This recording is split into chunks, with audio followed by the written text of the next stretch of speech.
நாளைக்கு Friday October மந்தோட last trading session பார்க்கலாம். நாளைக்கு அனலைசிஸ் எப்படி இருக்கும் அப்படின்ட்டு. ஸோ இன்றைக்கி என்ன நடந்திருக்குன்னு பார்த்தீங்கன்னா, ஒரு வீக்னஸ் காமிச்சு நேற்றுக்கு நம்ம டிஸ்கஸ் பண்ண மாதிரியே இந்த ரேஞ்சுக்குள்ளவே மார்க்கெட் நின்றுருக்கு. ஸோ நாளைக்கு என்ன நடக்கும் அப்படின்ட்டு பார்த்தீங்கன்னா, இங்கேருந்து பையர்ஸ் ஆல்ரெடி இந்த கேண்டில் நம்ம சொன்ன மாதிரி வாங்கி மேலே போய் அது ஒரு எண்டு கொடுத்துருந்து, அப்புறம் இந்த லெவல் பிரேக் ஆச்சுன்னா ஒரு ஸ்லைடிங் எதிர்பார்க்கலாம்னு சொன்னேன். அது மாதிரியும் ஒரு ஸ்லைடு நடந்திருக்குது. ஸோ இப்போ இந்த ரேஞ்சுக்குள்ள மார்க்கெட் என்ன நடக்கலாம் அப்படின்ட்டு பார்த்தீங்கன்னா, இன்றைக்கி ஆக்சுவலாக இது ஒரு பிரேக் அவுட் தர மாதிரி தந்தது. ஆனால் பிரேக் அவுட் நடக்கல. 3 இண்டெக்ஸ்லுமே ப்ராப்பராக நடக்கல. அதனால் பிரேக் அவுட் இல்லை. ஸோ இந்த பையிங் மாதிரி வந்திருக்கு. இங்கே கொஞ்சம் எல்லா இடத்துலையும் ஒரு பையிங் மாதிரி இருந்தது. ஸோ இது ஒரு ரியல் பையிங் கிடையாது. இதெல்லாம் சும்மா ஒரு பவுன்ஸ் மாதிரி நடந்து அந்த மாதிரி நடந்தது. இது ஒரு ரியல் பையிங்கோட கேண்டில் இந்த மாதிரி இருக்கும். இந்த மாதிரி நடக்கிறது தான் ரியல் பையிங். ஸோ இன்றைக்கி அவ்வளோவா எதுவுமே பையிங் நடக்கல. ஃபுல்லாக மார்க்கெட்டோட கண்ட்ரோல் செல்லர் ஸ்கேல் தான் இருந்திருக்கு. ப்ளஸ் இன்றைக்கி சென்செக்ஸோட எக்ஸ்பைரி வேறு. ஸோ நாளைக்கு பார்த்தீங்கன்னா, இந்த 25,849 இந்த லெவல், இது ரொம்ப குரூஷியலான லெவல்.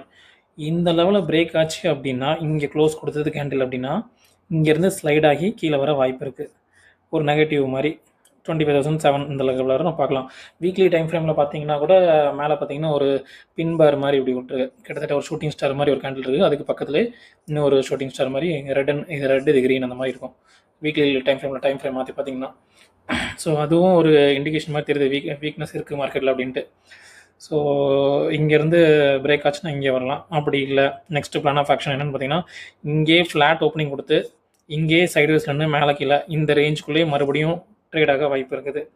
அப்படி இதுவும் இல்லை அப்படின்னா, கேப் அப் ஓப்பன் ஆச்சு அப்படின்னா, இந்த இடத்துல ஓப்பன் ஆச்சு அப்படின்னா மறுபடியும் இந்த லெவலில் பிரேக் பண்ண ட்ரை பண்ணும். இப்படி ஸ்லைடாக பிரேக் பண்ணும்.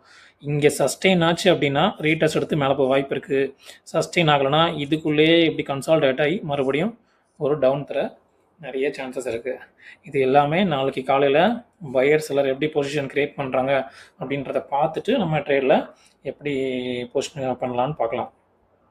ஓகே, ரெகுலராக நம்ம அனலைசிஸ் வீடியோவை பார்த்துட்டு வாங்க. உங்களுக்கு உபயோகமாக இருக்கும்னு நினைக்கிறேன். இந்த லெவல்ஸும் நம்ம கொடுக்குற இந்த அக்யூரஸியும் பார்க்கலாம் நாளைக்கு இன்னொரு அனலைசிஸ் வீடியோவில். தேங்க்யூ.